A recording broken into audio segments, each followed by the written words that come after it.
மகாபலிபுரம்லேருந்து 10 kilometres அவேல இருக்கிற kho kho retreat form தான் இன்றைக்கி விசிட் பண்ணுறோம். சிட்டி சென்டரில் நிறைய லக்ஸுரியஸ் ரெசார்ட்ஸ் இருக்கும்போது ஏன் இந்த ரெசார்ட்டை சூஸ் பண்ணணும்னு நான் லாஸ்ட்டில் சொல்கிறேன். என்ட்ரன்ஸ் உள்ளார போகும்போதே ரொம்ப காமாக இருந்தது. சிட்டியோட எந்த நாய்ஸும் இல்லை, அவ்வளோ அமைதியாக இருந்தது. இது ஒரு ஃபேமிலி ரெசார்ட் தான். இங்கே நம்ம ஸ்டே பண்ணணுன்னா முன்னாடியே நம்ம அட்வான்ஸ் பே பண்ணி புக் பண்ணணும்.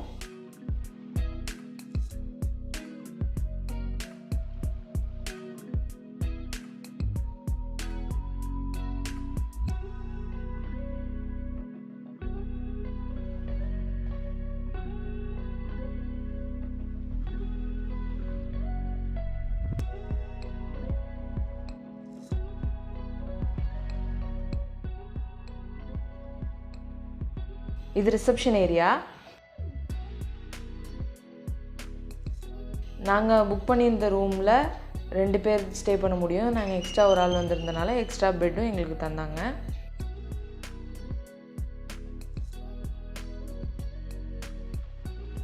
ரொம்ப தூரம் ட்ராவல் பண்ணி வந்ததுனால ரெஸ்ட் எடுத்துட்டோம். அடுத்த நாள் மார்னிங் ரொம்ப ஏர்லியாகவே எழுந்திரிச்சு ஸ்விம்மிங் பூல் போக போகிறோம். மெயினாக இந்த ரெசார்ட் சூஸ் பண்ணதுக்கான ரீசனே இந்த ஸ்விம்மிங் பூல் தான். சிட்டி சென்டரில் ஸ்விம்மிங் பூலுக்கு தனி ரேட் இருக்கும், ரெசார்ட் ரூமுக்கு தனி ரேட் இருக்கும். இங்கே அப்படி இல்லை. நீங்கள் உள்ளார செக்இன் பண்ணிங்கன்னா morning 6 o'clock to evening 6 o'clock pool ஓப்பனில் தான் இருக்கும். நீங்கள் எப்போ வேணால் வரலாம். குறிப்பாக குழந்தைங்களெல்லாம் கூட்டிகிட்டு வந்தீங்கன்னா நல்லா என்ஜாய் பண்ணுவாங்க. அங்கே 2 கேண்டில் லைட் ஸ்பாட் இருக்குது இல்லையா, அதில் ஒரு ஸ்பாட்டு தான் நாங்கள் டெக்கரேஷனுக்காக கேட்டிருக்கோம். ஒரு பர்த்டே செலிப்ரேஷன். கரெக்டாக கேக் கட்டிங்க்கு முன்னாடி டெக்கரேட் பண்ணி தரேன்னு சொல்லியிருக்காங்க. பூல் பார்த்தீங்கன்னா ஹைட் கொஞ்சம் கம்மி தான், பட் நல்ல க்ளீனான வாட்டர். ஏர்லியாக பிரேக்ஃபாஸ்ட்க்கு முன்னாடியே வந்ததுனால பூலில் யாருமே இல்லை, செம்மையாக என்ஜாய் பண்ணோம்.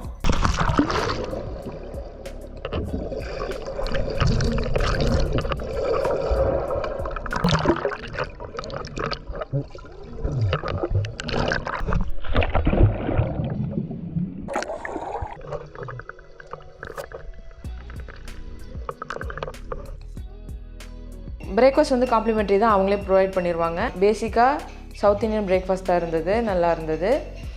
ஃபாஸ்ட்டாக செலிப்ரேஷனுக்கு ரெடி ஆகிட்டு கேண்டில் லைட் ஸ்பாட்டுக்கு போயிட்டு நல்லா ஃபேமிலியாக டைம் ஸ்பெண்ட் பண்ணிவிட்டு கேக் கட் பண்ணிவிட்டு ஜாலியாக என்ஜாய் பண்ணி முடிக்கிறதுக்குள்ளாரே லன்ச் டைம் வந்துருச்சு.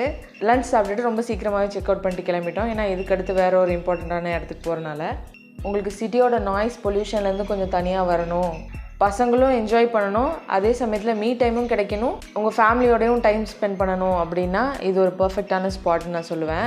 என்ன எங்களுக்கு ஒரு மைனஸாக இருந்ததுன்னா, நாங்கள் கேப் புக் பண்ணி போயிருந்தோம். கேபு உள்ளார வரதுக்கும் சரி, எங்களை பிக்கப் பண்ணிவிட்டு வெளியில் போகிறதுக்கும் ரொம்ப கஷ்டமாக இருந்தது.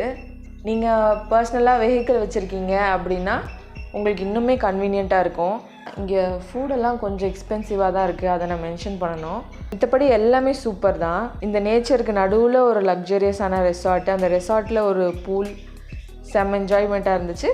நீங்களும் வேணால் ட்ரை பண்ணி பாருங்கள். கீழே கான்டாக்ட் நம்பர் தரேன். இதே மாதிரி நிறைய வீடியோஸ் பார்க்குறதுக்கு நம்ம சேனலை சப்ஸ்கிரைப் பண்ணிக்கோங்க. இந்த வீடியோ உங்களுக்கு ரொம்ப பிடிச்சிருந்துச்சுன்னா லைக் பண்ணிக்கோங்க. இந்த வீடியோவை உங்கள் ஸ்பெஷல் பர்சனுக்கு ஷேர் பண்ணி போகலாமான்னு கேளுங்க. தேங்க்யூ.